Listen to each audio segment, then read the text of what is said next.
यीशु मसीह के बाबरकत नाम में मेरी तरफ से तमाम सुनने और देखने वालों को सलाम। मेरा नाम पास्टर यूसुफ सरदार और मेरा तल्लक गाँव रजादा डिस्ट्रिक्ट नौरवाल से है। आज का हमारा अनवान है रिश्तेदार। सो आइए वक्त को ज़ाया किए बगैर हम कलाम अक़दस की ओर बढ़ेंगे और हवाला पढ़ेंगे इमसाल की किताब उसका 7वां बाब उसकी आयत नंबर 4। सो कलाम अक़दस के अंदर इस तरह से लिखा गया है, हिकमत से कह कि तू मेरी बहन है और फहम को अपना रिश्तेदार करार दे। अजीजों, जैसा कि आपने कलाम अक़दस में से सुना कि हिकमत को कह कि तू मेरी बहन है और फहम को अपना रिश्तेदार करार दे। अजीजों, आज हम रिश्तेदार के तल्लक से कलाम अक़दस में से सीख रहे हैं, जैसा हमने इमसाल की किताब में से पढ़ा।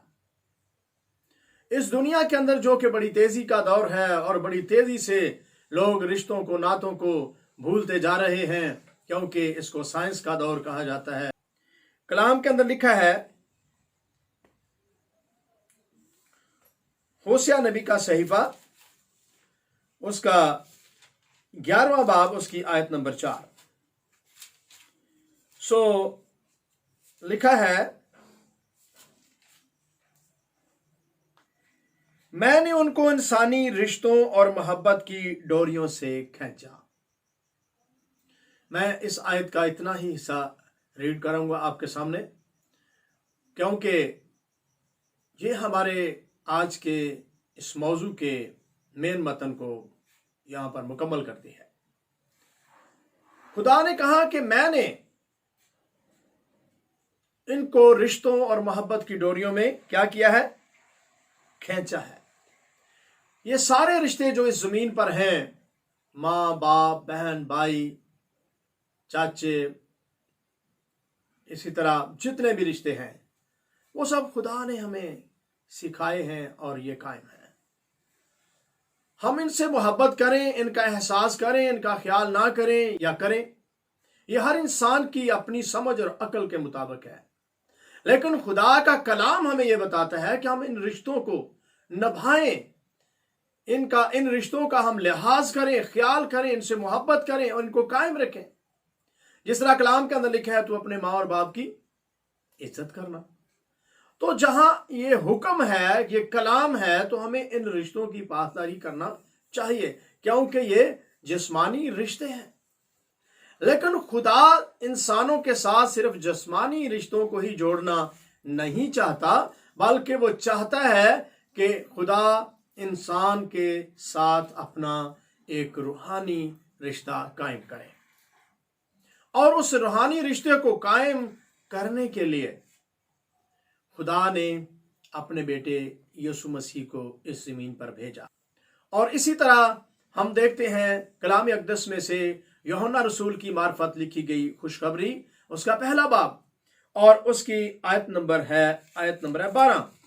पहला बाब उसकी 12वीं आयत हमें इस बात के तल्लक से सिखाती है जो हम आज सीखना चाह रहे हैं। तो ये हमारे लिए बड़ी सीखने की बात है। कलाम के अंदर लिखा है आयत नंबर 12, लेकिन जितनों ने उसे कबूल किया उसने उन्हें खुदा के फरजंद बनने का हक बख्शा, इन्हें जो उसके नाम पर ईमान लाते हैं।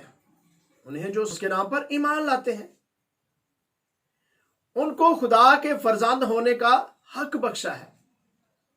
खुदा ने अपने बेटे की मार्फत हमारे साथ वो रिश्ता कायम किया है जो कभी ना खत्म होने वाला रिश्ता है। अब यीशु मसीह इस दुनिया के अंदर खुदा का कलाम कलमा मुजस्सम होकर इस दुनिया में आया, तो हम इंसानों के साथ जो उसको कबूल करते हैं, उसने एक ऐसा रिश्ता बनाया कि हम यीशु मसीह के वसीला से खुदा बाप के बेटे और बेटियां बन गए। हमारा एक रिश्ता उसके साथ कायम हुआ, जैसा कि कलाम के अंदर लिखा था। हमने पढ़ा कि हिकमत को अपनी बहन कह और फहम को अपना रिश्तेदार करार दे। तो हिकमत और फहम जो है وہ خدا کا بیٹا یسوع مسیح ہے، وہ خدا ہے، اور اس کی حکمت جب لوگوں کے اندر آتی ہے تو پھر وہ ان لوگوں کی رشتہ دار، خدا کے وہ لوگ رشتہ دار بن جاتے ہیں، خدا کے ساتھ ان کی رشتہ داری قائم ہو جاتی ہے۔ اور جب ان کی رشتہ داری خدا کے ساتھ قائم ہوتی ہے، اور یہ ایک ایسی رشتہ داری ہوتی ہے جو کہ کبھی ختم نہ ہونے والی رشتہ داری ہے۔ سو میرے عزیزو، خدا چاہتا ہے کہ لوگ اس کے رشتہ دار بنے، کیونکہ فہم خدا ہے، فہم خدا کا بیٹا یسوع مسیح ہے، وہی ساری حکمت ہے۔ اور حکمت اور فہم کے تعلق سے امثال کی کتاب میں بہت کچھ لکھا گیا ہے، اور اگر آپ کو وقت ملے تو آپ اس کو ضرور پڑھیے، اور آپ اس سے ضرور برکت پائیں گے، کیونکہ جیسے جیسے آپ خدا کے رشتہ دار بنتے جائیں گے، آپ کی خدا کے ساتھ رشتہ داری قائم ہوتی جائے گی، آپ خدا کے رشتے میں آتے جائیں گے، تو وہ آپ کو اپنے بیٹے یسوع مسیح کے وسیلہ سے قبول کرتا جائے گا، اور آپ کو بیٹے اور بیٹیاں ہونے کا حق ملتا جائے گا، آپ کو اس کے فرزند ہونے کا حق ملتا جائے گا۔ سو میرے عزیزو، یہ ہمارے لیے سیکھنے کی بات ہے، ہمارے لیے سمجھنے کی بات ہے کہ ہم کس طرح سے خدا کے رشتہ دار بن سکتے ہیں۔ ہمیں اپنی پرانی زندگی کو ترک کرنا ہے، اپنے گناہوں کو ترک کرنا ہے، توبہ کرنی ہے، راست بازی کو پورا کرنا ہے، اور نئے سرے سے پیدا ہو کر نئے مخلوق بن کر یسوع مسیح کو جب ہم قبول کر کے یہ سب کریں گے تو پھر ہم خدا کے رشتہ دار بن جائیں گے۔ میرا اور ہم سب کا خدا آپ کو برکت دے۔